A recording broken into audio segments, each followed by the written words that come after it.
Good morning, breakouters. Yes, breakouters. Those who walk by faith and not by sight to reach an appointed place of purpose and promise. I am Latoya Nashay, your breakout coach.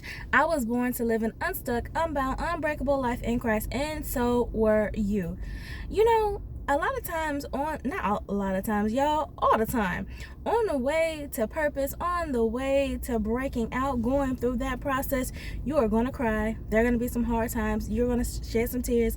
You're going to face persecution.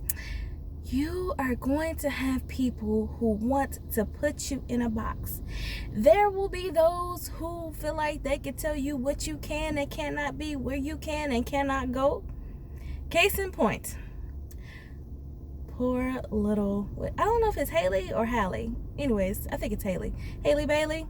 Yeah, the Black Mermaid, and people are so up in the air about there being a Black Mermaid. Yeah.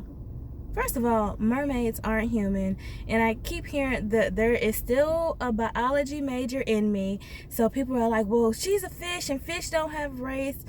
I'm pretty sure mermaids are mammals, because I don't see any gills, so she would be more like a dolphin or a whale than a fish. I don't know, but that's beside the point. The point is, I love how the internet has chosen to clap back. Instead of arguing about what race Ariel should be, there are all these memes taking iconic non-black movies and making them black. I think my favorite one that I've seen so far is got Terrence Howard, Lord have mercy. So it's Batman versus Superman. So that, of course, is attributed to when Terrence Howard did Hustle and Flow. Because if you know anybody from Memphis, you know Maine is that word.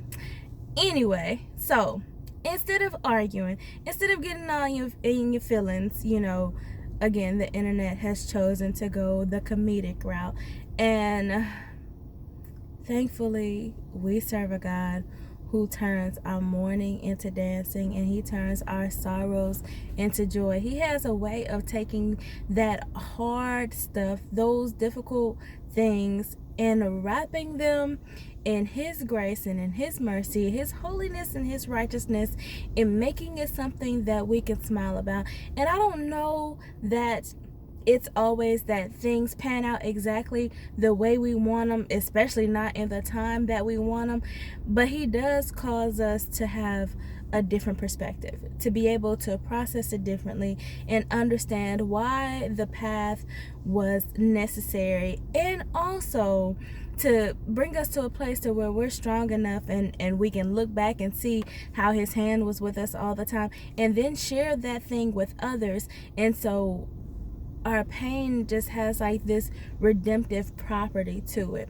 and it's able to bless other people because we do what? We overcome by the word of the lamb, by the blood of the lamb and the word of our testimonies. Let me get the verse right. We overcome by the blood of the lamb and the word of our testimonies. Revelations 12:11. Yeah, that's it. So y'all, sometimes you have to laugh to keep from crying, and that's okay, because we serve a God who specializes in the same thing. To break out means to go against a resisting force. There's adversity in that. There's some chaos in that. There's a fight in that.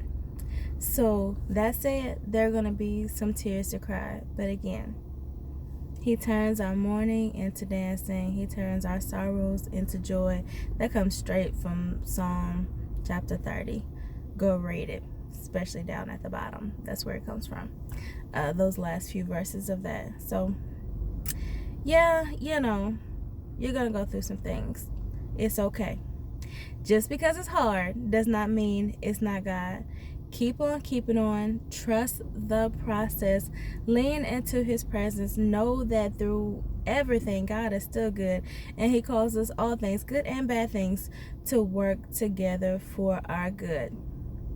And in the meantime, you just keep breaking out of those boxes that people try to put you in. You serve a limitless God. Trust him, lean into him. You are who he says you are, not who others deem you to be.